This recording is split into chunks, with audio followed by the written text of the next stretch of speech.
예, 하나님의 말씀 마태복음 5장 13절 말씀부터입니다.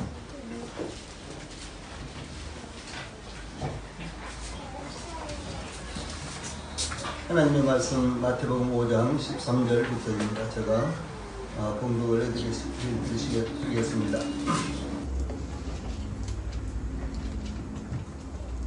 너희는 세상의 소금이니 소금이 만일 그 맛을 잃으면 무엇으로 짜게 하리요?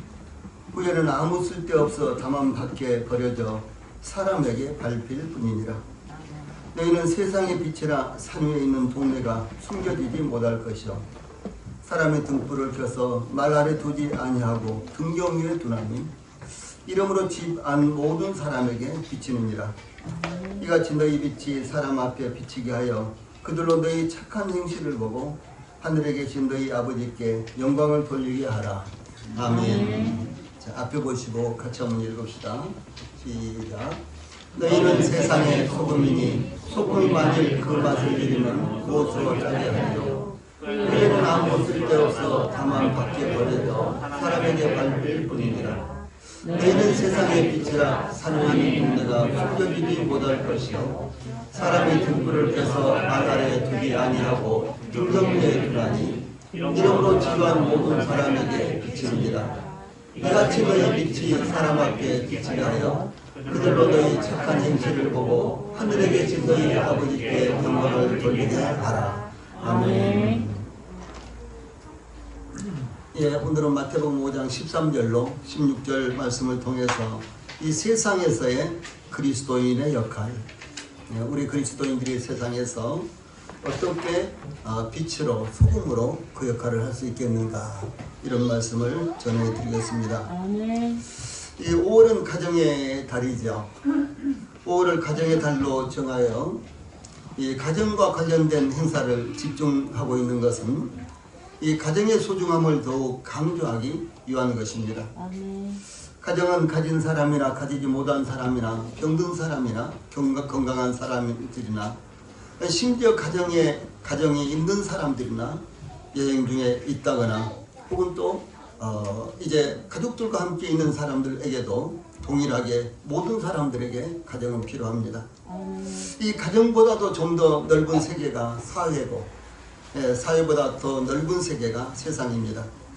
예, 그러므로 오늘은 그리스도인들이 사회와 세상의 구성원으로서 어떠한 역할을 해야 하는가에 대해서 하나님의 말씀을 듣겠습니다. 왜냐하면 이와 같은 이제 이 세상에서의 나, 사회에서의 나, 또 가정에서의 나라는 이와 같은 존재에 대해서 그 가치를 알지 못하기 때문에 세상이 무척 혼란스럽죠. 저기서 그야말로 이 상식 밖의 일이 일어나고요, 전에는 상상도 못했던 이와 같은 각종 일들이 일어나는 것을 볼 때 우리가 그리스도인으로서 이와 같은 하나님의 말씀의 가르침을 받는 것이 대단히 중요하다, 이렇게 생각을 하고 있습니다.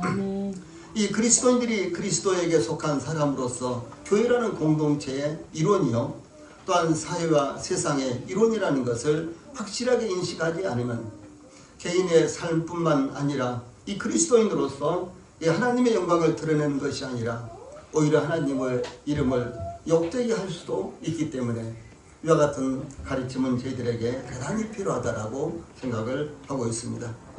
이 제일 먼저 이 본문을 통해서 이 세상에서의 그리스도인들의 역할 가운데요, 제일 먼저 우리 그리스도인들은 무엇인가, 다시 말해서 그리스도인의 정체성에 대해서 상고를 해보겠습니다. 주 예수님께서 제자들을 향해서 너희는 세상의 소금이니 너희는 세상의 빛이라고 이 제자들의 정체성에 대해서 선언을 하셨는데, 이 세상의 소금이요 세상의 빛인 제자들은 과연 누구일까 라고 하는 것입니다. 이 메시아이시며 구속자이신 주 예수님께서 세상에 오셔서 이 공생애를 시작하시면서 제일 먼저 하셨던 사역이 제자들을 부르시는 이와 같은 일이었습니다. 주 예수님께서 갈릴리 호수의 어부로서 물고기를 잡으며 그물을 손질하던 베드로와 안드레와 요한과 야고보를 부르시고, 또 베드로와 같은 동네로 갈릴리의 베스다 사람인 빌립을 부르셨고, 또 명상가요 경건주의자인 이 바돌로메로 알려진 나다나엘을 부르셨습니다.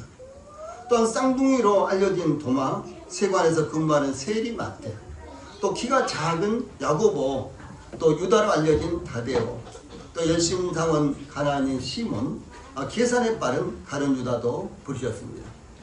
이와 같이 제자들은 다양한 출신, 직업, 상황에서 예수님의 제자로 부르심을 받았는데 이제는 그들의 환경과 배경을 떠나서 예수님의 제자로서의 삶을 시작하게 된 것입니다. 우리는 소수가 모인다고 할지라도 우리 성도들의 면면은 전부 다 상황이 다르죠.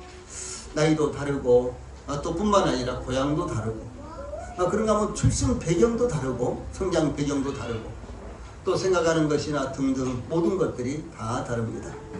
이와 같이 제자들은 정말로 달랐어요.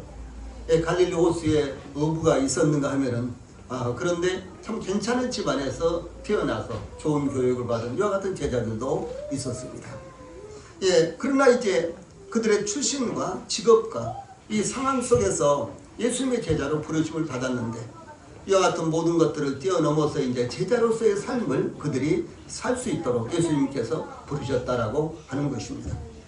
예수님께서는 12제자를 선택하시고 더 넓혀서 70명의 제자들을 선택하셨으며 더 넓게는 500여 명의 제자들을 선택하셨습니다.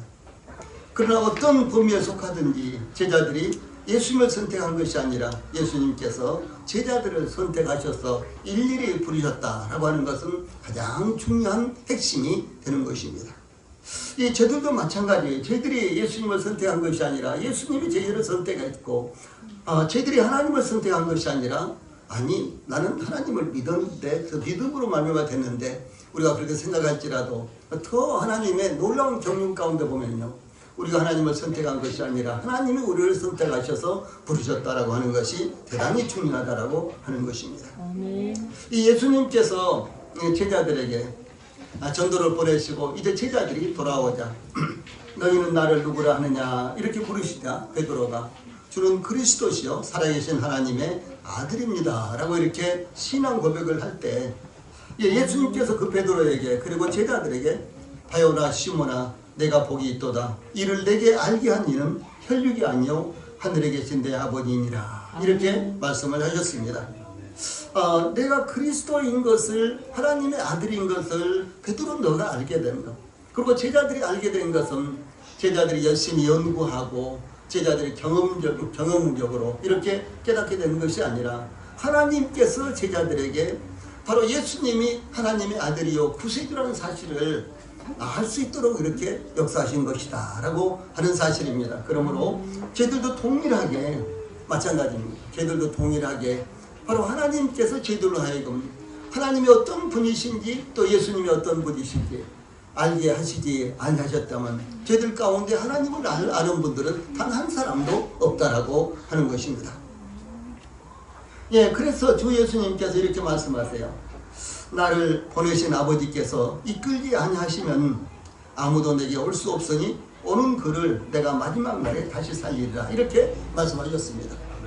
예수님께서 요한복음 6장에 보면 오병이의 기적을 행하실 때요 약 2만 5천 내지 3만 명이나 되는 많은 사람들 그러니까 장정만 해서 5천 명이었죠. 그러니까 많은 사람들이 이제 보리떡 5개와 그리고 물고기 2마리로 그 5천 명을 먹이시고도 12광주나 넘게 남는 이와 같은 이적을 행하셨을 때 이 5천 명 그러니까 약 2만 5천 내지 3만 명이나 되는 이와 같은 사람들이요 이분이 바로 메시아 그리스도다. 이제 이분만 따라다니면 우리가 농사짓지 않아도 직장생활 하지 않아도 어려움 당하지 않고 잘 살 수 있겠다. 아니 보리떡 5개와 물고기 2마리로 이렇게 많은 인원이 먹고도 이렇게 산더미처럼 남았는데 우리가 이분만 잘 따라다니면은 얼마든지 우리의 의식주의 문제라든가 모든 문제가 다 해결되겠구나 이렇게 생각을 하면서요 그 예수님을 따라다녔어요. 그런데 요한복음 6장에 보면 예수님께서 내 피를 마시고 내 살을 먹지 아니하면 너희들에게 영생이 없다. 그렇지 않으면 나와 관계가 없다. 그러니까 이 무리들이요 어떻게 저 사람이 자기 피를 우리한테 먹게 하고 자기 살을 우리에게 먹게 할 수가 있겠느냐. 자기 피를 어떻게 우리에게 마시게 하고 자기 살을 우리에게 어떻게 먹게 할 수 있겠느냐. 이거 정말 말이 안 된다. 이건 정말 어렵다. 이 진리를 누가 이해할 수 있겠느냐. 이렇게 하면서요 한 사람 두 사람씩 다 뿔뿔이 흩어두고 12제자만 남았어요. 그때 이제 예수님께서 너희도 가려냐? 이렇게 하니까 베드로가 대답하기를 주여 영생의 말씀이 계심에 누가 우리가 어디로 가오리까? 주는 하나님의 거룩하신 자이신 줄 우리가 믿고 알았습니다 라고 이렇게 고백을 하는 거예요. 그때 예수님께서 이렇게 말씀하신 것입니다. 나를 보내신 아버지께서 이끌지 아니하시면 아무도 내게 올 수 없느니라. 오는 그를 내가 마지막 날에 다시 살리리라 이렇게 말씀하시고요. 또한 전에 너희에게 말하기를 내 아버지께서 오게 하여 주지 아니하시면 누구든지 내게 올 수 없느니라 이렇게 말씀하셨고, 또 너희가 나를 택한 것이 아니오 내가 너희를 택하여 세웠나니 이는 너희로 가서 과실을 맺게 하고 또 너희의 과실이 항상 있게 하여 내 이름으로 아버지께 무엇을 구하든지 다 받게 하려 함이라 이렇게 말씀을 하셨습니다. 이 말씀들의 핵심은 무엇인 거는 제자들이 예수님을 선택하고 하나님을 선택한 것이 아니라 하나님께서 예수님께서 제자들을 선택하셨다라고 하는 사실입니다. 이것은 바로 저희들에게 해당되는, 저희들에게 적용되는 이와 같은 말씀이 되는 것입니다.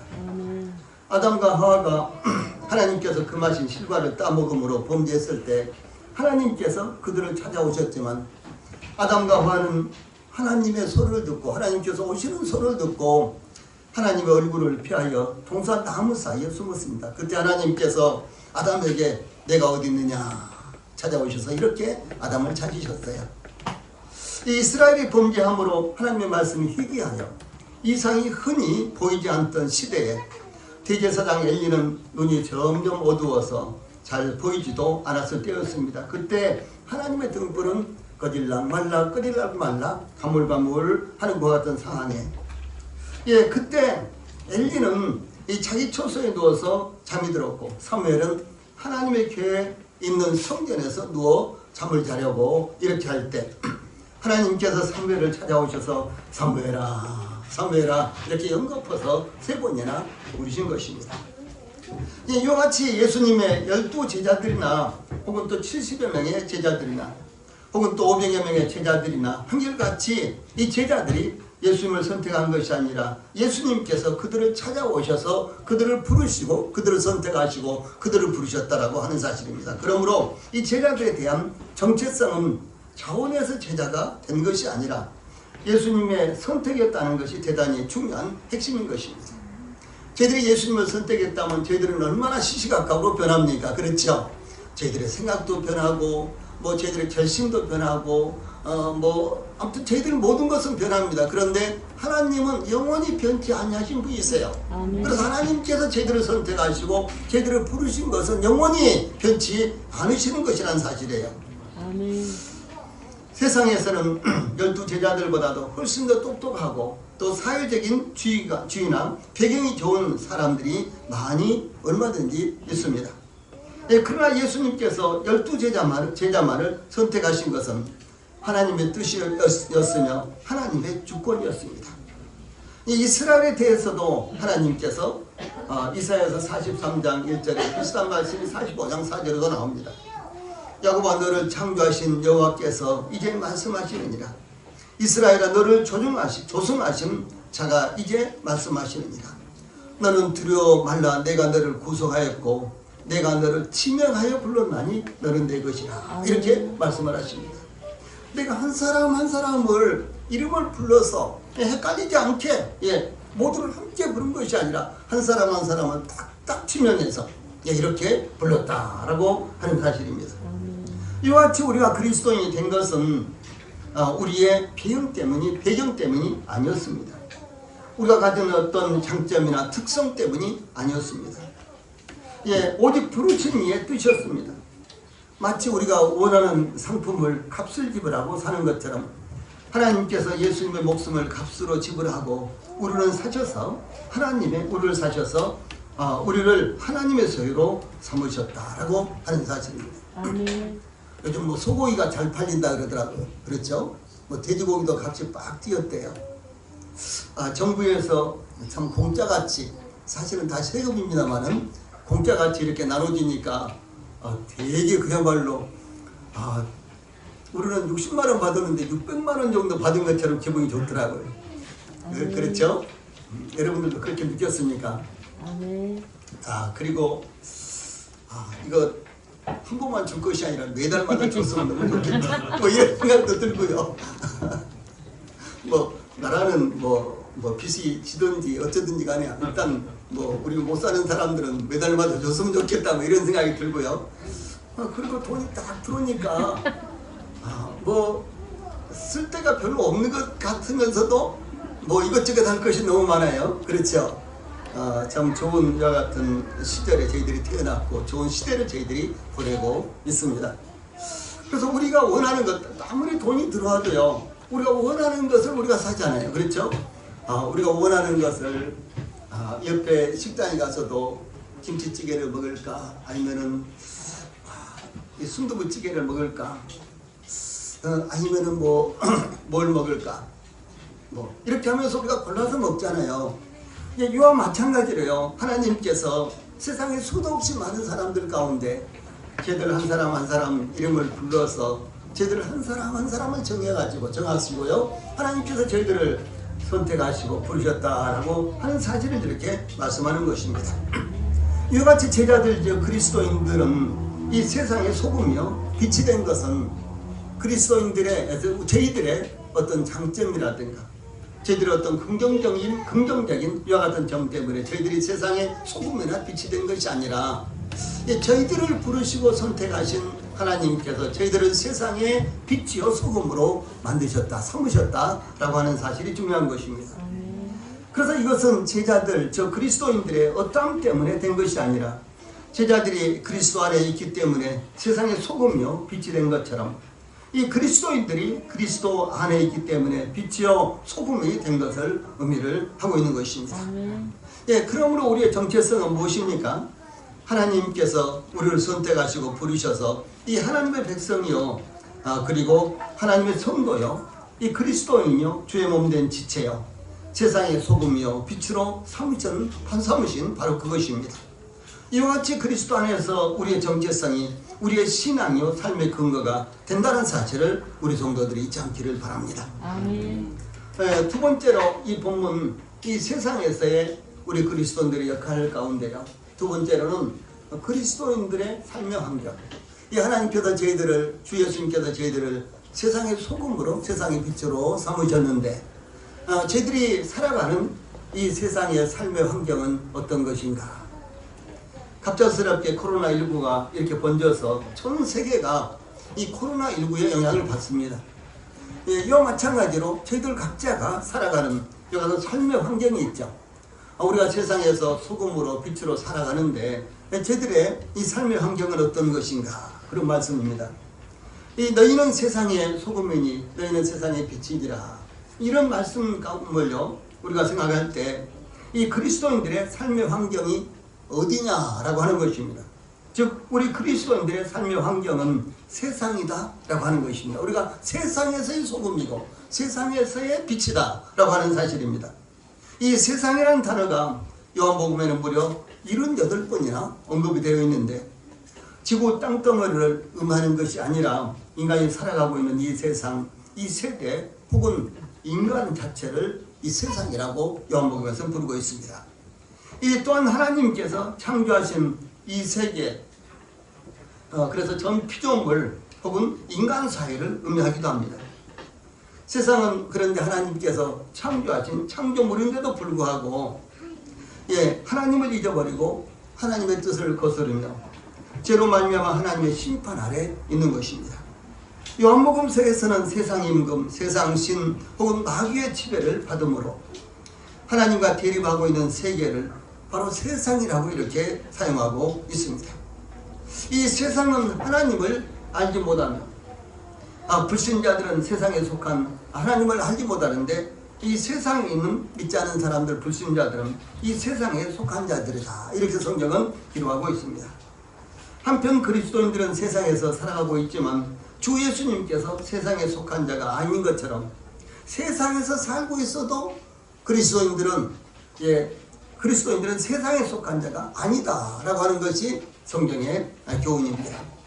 이와 같이 그리스도인들이 세상에 속한 자들이 아니기 때문에 세상이 그리스도인들을 미워하고, 세상은 그리스도인들이 세상에 속한 자가 아니고 세상의 소유가 아니기 때문에 그리스도인들을 미워한다라고 하는 것입니다.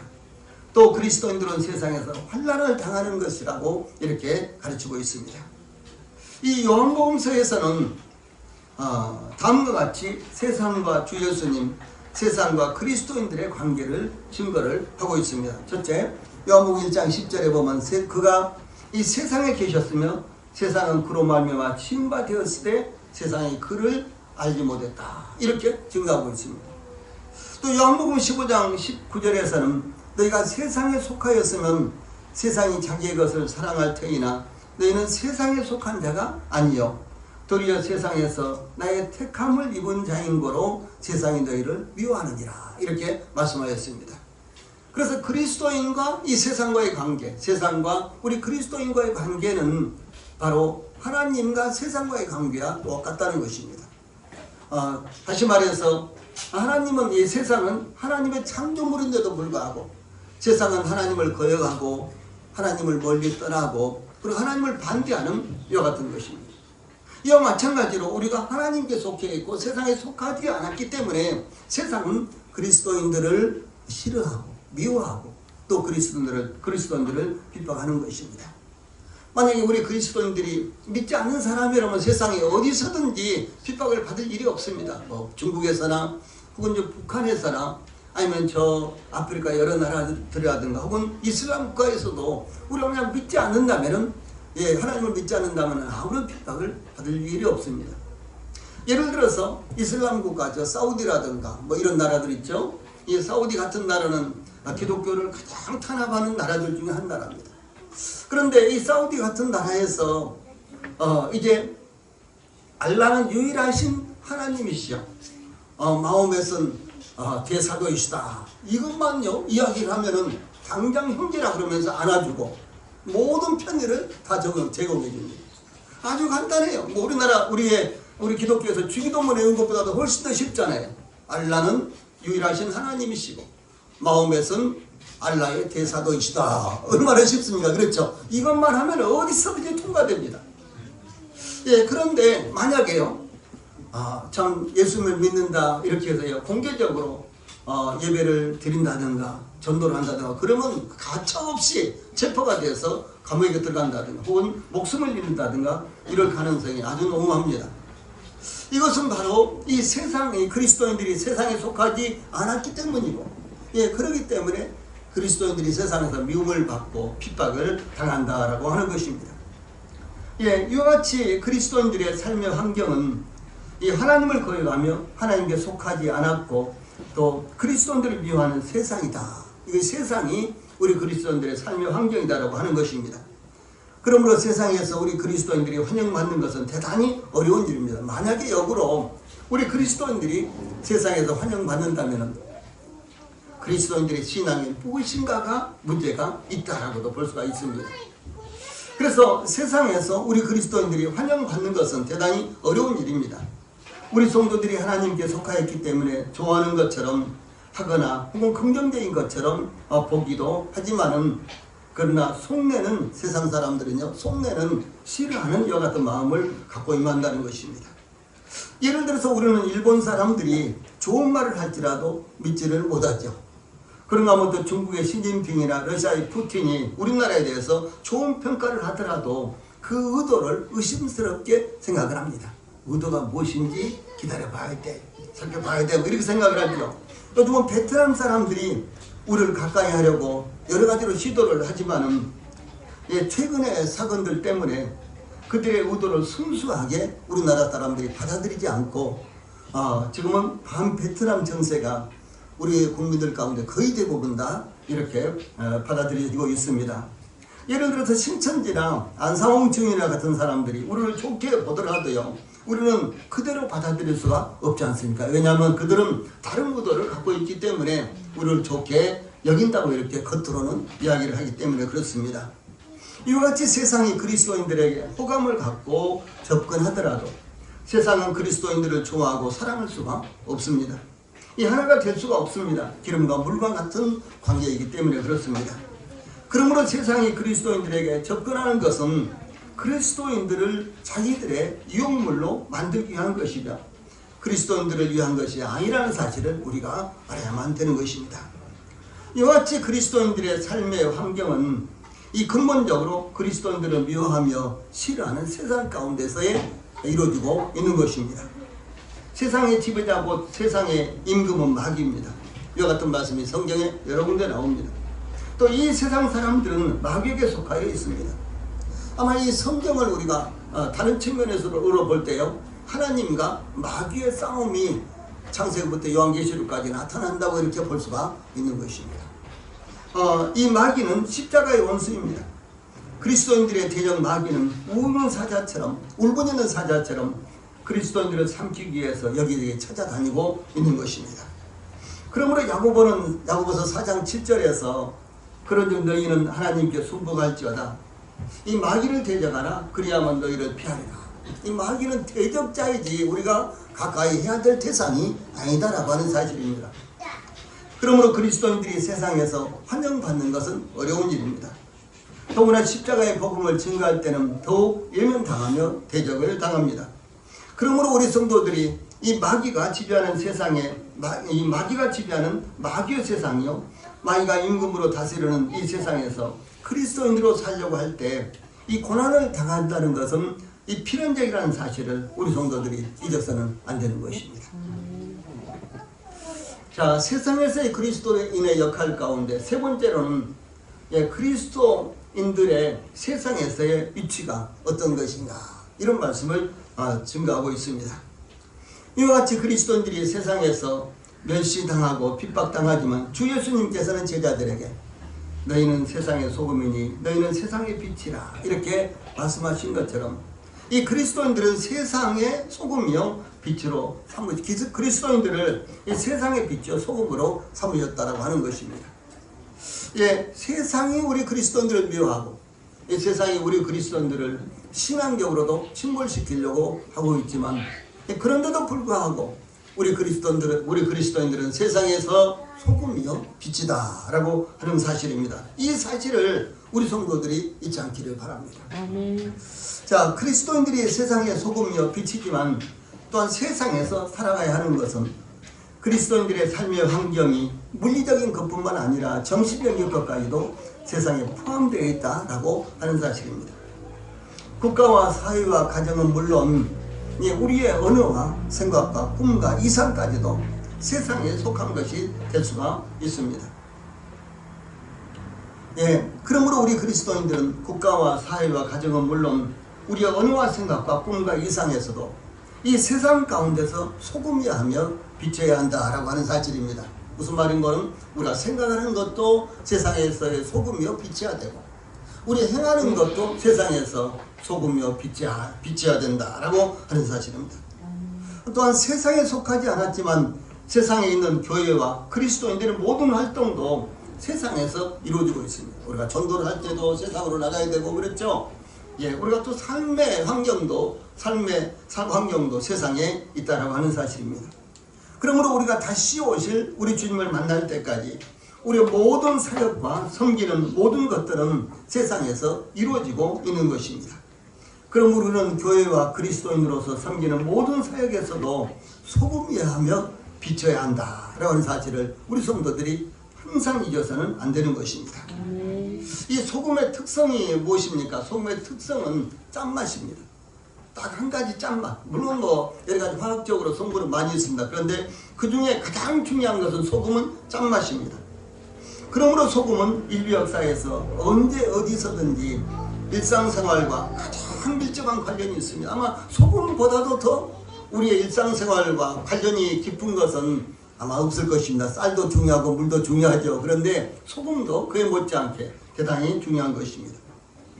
그러므로 소금을 얻기 위해서 수백 킬로미터를 여행을 하기도 하고요, 사활을 걸기도 했습니다.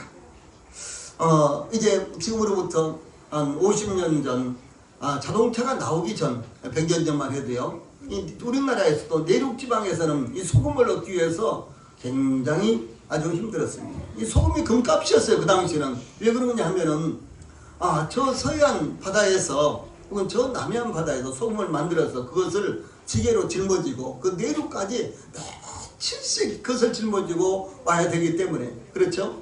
그래서 팔아가지고 또 며칠씩 또 고향으로 가고 또 거기서 소금을 또 만들어서 이렇게 짊어지고 오고 이렇게 해야 되기 때문에 소금이 아주 금값이었습니다.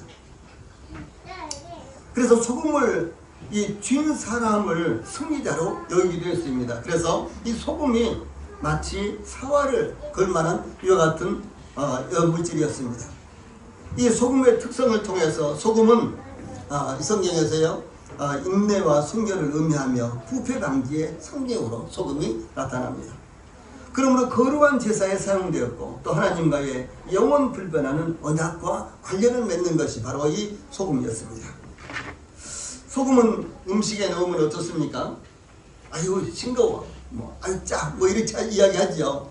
자, 소금이 이제 싱거워서 음식에 싱거워서 소금을 넣으면은 소금 알갱이는 금방 사라져서 음식 속에 스며들어가서 보이지를 않습니다. 그러나 소금의 특성은 영원 불변하다는 것입니다. 소금이 보이지 않게 물속에 들어가서 음식 속에 들어가서 녹아 있어도 그런데도 소금의 특성 짠맛은 그대로 남아있다고 하는 사실입니다. 이와 같이 소금은 자신을 완전히 희생하지만 소금도 자신의 모습은 보이지 않으면서 그 특성만은 변하지 않고 남아있다고 하는 것입니다. 예, 이것이 우리 그리스도인들이 소금으로서의 세상에서의 어떤 삶을 살 것인가. 바로 우리 자신의 이 소금이 그 짠맛이라는 특성을 이제 음식 가운데서 나타내므로 말미암아 나타내기 위해서 자신은 오히려 이제 그 모습을 이제 희생시키는 그 모습을 이제 그 모습이 감추어지는 이와 같은 삶을 우리 그리스도인들이 살아야 된다라고 하는 사실입니다. 세상에서 우리가 얻을 수 있는 권리가 있죠. 또 우리가 반드시 차지해야 될 권리가 있습니다. 그러나 때때로 우리가 그것을 얻기보다는 그것을 포기하는 대신 우리가 그리스도인으로서 이 아름다움을 드러내는 것이 오히려 소금의 이와 같은 역할을 하는 것이다 라고 하는 것입니다. 이 짠맛을 내는 것은 소금이 유일합니다. 소금 말고 또 짠맛을 내는 게 어디 있습니까? 짠맛을 내는 것 다른 것이 뭐 있습니까? 저희들이 아주 어렸을 때요 이제 시골에서 자라면서 개미가 이렇게 큰 개미들이 있잖아요. 그렇죠? 그런 개미들이 막 이렇게 이제 기어다니고 그러는데 이 개미 그 꽁지를 이렇게 떼서 이렇게 먹으라고 막 그래요 어른들이. 그러면 이제 떼서 이렇게 입맛을 보면 얼마나 짠지요. 입맛만 보고 이렇게 버리고 막 그런 적이 있었어요. 그런데 이 짠맛을 내는 것은 소금이 유일합니다. 이 다른 것으로는 짠맛을 낼 수 없습니다. 그러므로 주 예수님께서 소금이 만일 그 맛을 잃으면 무엇으로 짜게 하리요. 이 다른 것으로는 짠맛을 내게 할 수 없다 그 말이에요. 자, 우리 그리스도인들의 특성은 무엇입니까? 그리스도인들의 특성이요. 그래서 주님의 향기를 나타내는 것입니다. 그렇죠? 예, 주님의 향기를 나타내는 거예요. 주님의 모습이 우리 그리스도인들을 통해서 나타내는 것입니다. 그런데 우리 그리스도인들 말고 우리 구원받은 그리스도인들 말고 그 누가 그리스도의 향기를 나타내며 예, 하나님의 사람이라는 것을 나타낼 수 있는 이와 같은 사람이 세상에 누가 있겠느냐라는 거죠. 이 소금만이 유일하게 짠맛을 나타내는 것처럼 예, 우리 주님의 모습 그리고 하나님의 말씀의 그 신실함 이와 같은 것들을 드러낼 수 있는 사람은 오직 우리 그리스도인밖에 없다. 이것을 주님은 지금 말씀하고 있는 거예요. 자, 소금이 유일하지 않느냐. 그러듯이 너희 제자들인 너희들이 그리스도인인 너희들이 유일하다. 주님이 지금 이렇게 말씀을 하고 계시는 것입니다. 그래서 소금 자체로도 짠맛이 특성이면서도 그 짠맛을 내지 못한다면 그 다음에 13절 후반절에 보면은 아무 쓸데가 없어. 다만 밖에 버려져 사람에게 밟을 뿐입니다. 이 소금은 유일하게 짠맛 이것이 특성입니다. 그런데 소금이 그 짠맛을 잃어버리면 어떻게 하겠어요? 누가복음 14장 35절에 보면 땅에도 걸음에도 쓸데없어 내어버리느냐. 그래서 길에다 던져버리면 길에다 부어버리면 사람들이 밟고 다닐 뿐이다. 이렇게 말씀을 하셨습니다. 이 짠맛을 잃은 소금은 이미 소금이 아니죠. 그렇습니다. 그리스도인들도 그리스도인이라는 주님의 모습이 나타나지 않는다면, 나타낼 수 없다면 이미 그리스도인이라고 할 수가 없지 않겠습니까? 지금 주님은 그것을 말씀하고 있는 것입니다. 이 제자로서 당연히 주님의 모습이 제자들을 통해서 나타나야 되는데, 그런데 그 모습이 나타나지 않는다면 이미 제자로서의 이와 같은 모습은, 제자로서의 이와 같은 것은 아니다라고 하는 것입니다. 짠맛을 잃은 소금은 이미 소금이 아니듯이 당연히 쓸데없어져 버리고, 이 소금의 진귀함은 소금만이 유일하게 짠맛을 낼 수 있다는 것입니다. 그러므로 소금이 얼마나 귀한 것입니까? 다른 것으로는 소금의 역할을 할 수가 없는 거예요. 마찬가지로 세상 사람들이 아무리 유능하고 대단하다고 할지라도 그리스도인들의 이와 같은 모습을 절대로 나타낼 수가 없는 것입니다. 그러나 만약 그 소금이 짠맛을 잃게 된다면 아무 쓸데도 없어져서 버려질 수밖에 없다는 것입니다. 이와 같이 우리 그리스도인들이 그리스도인으로서 역할을 하지 못한다면, 소금이 그 맛, 즉 소금의 정체성을 잃게 되면 버려지는 것과 같이 그리스도인들도 다름없게 된다라는 사실을 말씀하고 있는 것입니다. 다음에 이제 너희는 세상의 빛이라 이렇게 말씀하셨죠. 빛은 이 좁은 의미에서 가시광선을, 넓은 의미에서는 모든 종류의 전자기파를 지칭하는데 어둠을 밝히는 것이 그 특징입니다. 빛, 그러면 무엇입니까? 어둠을 밝히는 것이죠. 예. 그래서 빛은 초속 약 30만 미터로 이렇게 달리는데 전파가 되는데요. 이 빛처럼 우리 그리스도인들이 신속하게 예수 그리스도의 모습을 드러내야 된다라고 하는 사실입니다. 빛은 감추고 있을 수가 없습니다. 그래서 빛은 여러 가지 특성이 있더라고요. 여기에 보면요, 직진성, 반사, 굴절, 분산, 합성, 산란, 간섭, 회절, 그리고 평광등. 그리고 우리 그리스도인들이, 이걸 자세히 제가 살펴보니까요, 우리 그리스도인들이 모두 다 이런 모습을 나타내야 되는 거예요. 우리 그리스도인들이 우리를 통해서 무엇인가 비춰야 되고, 또 그 비치는 것이 반사가 돼서 이렇게 밝혀져야 되고, 이런 모든 것들이 우리 그리스도인들에게 중요한 이와 같은 모습이다라고 하는 사실입니다. 결국 빛은 어둠을 밝힐 뿐만 아니라 어디든지 비칠 수 있어야 된다라고 하는 것입니다. 저 구석도 이렇게 굴절이 돼가지고 비치잖아요. 그렇죠? 이와 같이 우리 그리스도인들이요, 마치 빛처럼 어디든지 비칠 수 있어야 된다라고 하는 것입니다. 여기 주 예수님께서 14절 전반부에 너희는 세상의 빛이라 이렇게 말씀하셨습니다. 이 말씀은 그리스도인들이 독보적으로 빛이 된 것이 아니라 예수님으로 말미암아 세상을 비치는 빛이 된 것을 의미를 합니다. 하나님께서 빛이신 예수님을 저희들에게 보내주셔서 저희들 안에 거하게 하심으로 말미암아 저희들이 빛이 됐다라고 하는 사실입니다. 성경은 다음과 같이 증거를 하고 있습니다. 에베소서 5장 8절에 너희가 전에는 어둠이더니 이제는 주 안에서 빛이라. 믿기 전에는 우리 모두가 다 어둠이었어요. 그런데 우리가 주 예수님을 믿음으로 말미암아 우리가 빛이다 라고 이렇게 말씀하십니다. 그래서 빛의 자녀들처럼 행하라. 근데 그것이 자녀들처럼 행하는 것은 어떤 것인가? 빛의 열매는 모든 착함과 의로움과 진실함이 있느니라. 빛의 자녀들처럼 행동하는 것이 어떻게 나타나는 거는요, 착함과 의로움과 진실함으로 나타난다라고 하는 것입니다. 그러므로 우리 모든 성도들은 항상 진실해야 되는 거예요. 이 세상에 대해서도 진실해야 되는 것입니다. 그저 세상 사람들이 그러니까 나도 이제 진실함이 없는 이와 같은 삶을 살면 안 되는 것입니다. 또 뿐만 아니라 착해야 됩니다. 선해야 되는 것입니다. 또 뿐만 아니라 이제 의로워야 되는 것입니다. 여기 의로움은 정의라는 이와 같은 의미입니다. 그래서 그 다음에 빌립보서 2장 15절에서는요, 이는 너희가 흠이 없고 순전하여 어그러지고 거스르는 세대 가운데서, 이것이 세상의 모습이에요. 흠이 있고 순전하지 못하고 어그러지고 거스르는 이 세대, 이것이 세상의 모습입니다. 그런데 그 가운데 우리가 비록 터전을 잡고 살고 있을지라도 하나님의 흠없는 자들로 세상에서 그들 가운데 빛들로 나타내야 된다, 이것입니다. 이와 같이 그리스도께서 빛이신 것처럼 이 그리스도인들도 빛입니다. 그러므로 주 예수님께서 14절 전반부에 말씀하시기를 산 위에 있는 동네가 숨겨지지 못할 것이요 라는 말씀처럼요, 빛은 산 위에 있는 동네처럼 숨길 수 없다라고 하는 것입니다.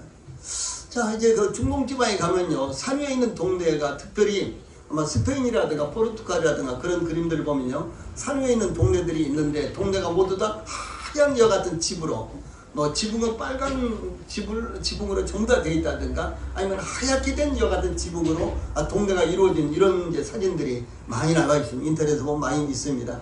근데 이런 동네는요, 이 밤에도 하얗게 된 지붕까지 온통 하얗게 된 이와 같은 동네 그 사진은요, 밤에도 깜깜한 밤에도 하얗게 이렇게 멀리서도 보이는 거예요. 이와 같이 빛은요 산 위에 있는 동네가 어디서든지 볼 수 있듯이 빛인 우리 그리스도인들도 어디서나 볼 수 있도록 이렇게 돼야 된다라고 하는 사실입니다. 자, 그리스도인들이 자기 자신을 드러내지 못하는 이유는 무엇입니까? 그것은 무엇인가 찜찜하니까, 내지는 뭐 믿음이 없으니까, 내지는 그리스도인으로서의 합당한 삶을 살지 못하니까, 그리스도인으로서 합당한 모습을 나타내지 못하니까 그리스도인이라는 것을 숨기는 거예요. 그러나 우리 그리스도인들은 어디에서든지, 마치 산 위에 있는 동네가 어디서든지 볼 수 있듯이 우리 그리스도인들도 이와 같이 자신을 드러낼 수 있도록 빛이 되어야 된다라고 하는 사실입니다. 세상은 어두움이여 그리스도인들의 세상을 밝히는 빛이기 때문에 우리 그리스도인들이 빛으로 나타나야 되는 것입니다. 그러므로 여기 말씀하시기를 이같이 너희 빛이 사람 앞에 비치게 하여 그들로 세상으로 너희 착한 행실을 보고 하늘에 계신 너희 아버지께 영광을 돌리게 하라, 이렇게 말씀을 하셨습니다. 그래서 이와 같은 것들이 바로 그리스도인들을 소금으로 빛으로 삼으신 주 예수님의 뜻이 되는 것입니다. 여기 보면은 사람이 등불을 켜서 말 아래 두지 아니하고 등경 위에 두나니 그랬죠. 이러므로 집안 모든 사람에게 비치느니라. 그러므로 우리 성도들의 빛이 비치지 못하도록 우리 성도들은요, 말 아래 가둬두면 안 되는 것입니다. 이 말이라는 것은 뛰어다니는 말이 아니라 한 말, 두 말 이렇게 이제 양을 재는 말이에요. 이렇게 큰 이제 이만큼 그 말이 있잖아요. 그런데 그 속에다가 등불을 켜가지고 놔두면은 아무데도 볼 수가 없죠. 옆에도 전혀 뭐 영향을 미치지 못합니다. 그래서 등불을 켜서 이렇게 말 아래다가 두는 것이 아니라 어디다 둡니까? 처마 밑에다가 대롱대롱 매달아 놓는다든가 그랬죠.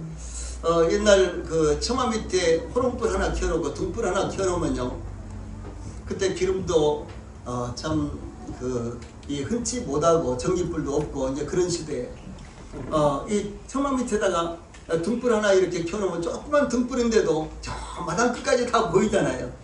그렇게 우리 그리스도인들이 이제 돼야 된다라고 하는 사실입니다. 전기가 들어온 후에도 전기세가 비싸다고요. 이만큼 하면 5쪽짜리 이거 처마 밑에 하나 켜놓고 그것도 아주 수시로 폈다가 껐다가 안 쓰면 끄고 이렇게 이제 하고 살 때가 있었잖아요. 전기가 처음 들어왔을 때. 그런 것처럼요, 바로 그 말씀을 말씀하고 있는 것입니다. 그래서 이제 우리 성도들의 빛은 무엇이라 그랬어요? 그리스도의 모습과 그리스도의 향기와 냄새를 풍기는 것입니다. 그리스도인으로서 사는 것이에요. 그것을 모든 착함과 의로움과 경건함이라고 그랬죠. 그래서 이 같은 것들이 우리 그리스도인들이요, 이 같은 삶이 나타나지 않으면 안 된다. 그것은 바로 나타나지 않는 것은 말 속에다가 등불을 두는 것과 마찬가지입니다. 그래서 빛이 환히 비치도록 등경 위에 둬야 하는 것입니다. 즉 세상이 우리 성도들의 착한 행실을 보고 하나님 아버지께 영광을 돌리도록 이 세상 사람들이 어디서든지 우리 그리스도인들을 볼 수 있도록 드러나야 된다라고 하는 사실입니다. 저는 그리스도인입니다. 그것이 아니라 세상에서 함께 묻어져서 살더라도 저 사람은 예수 믿는 사람이야, 저 사람은 그리스도인이냐, 저 사람은 뭔가 다른데 아마 뭔가 있을 거야, 이런 모습을 보이는 것이 세상에서 소금으로 빛으로 사는 것이다 라고 하는 사실입니다. 말씀드렸던 듯이 소금은 부패를 막는 것입니다. 이 세상은 온통 썩어져 가고 있잖아요. 사람들의 생각이 썩어져 가고 있고 사람들의 삶이 썩어져 가고 있습니다. 그 가운데서 우리 그리스도인들은 마치 소금과 같은 역할을 해야 되는 것입니다. 또 이 세상은 모두가 다 어둠 가운데 있습니다. 거기에서 우리 그리스도인들은 어둠을 환히 비치는 빛으로 살아야 되는 것입니다. 찬송 부르시겠습니다.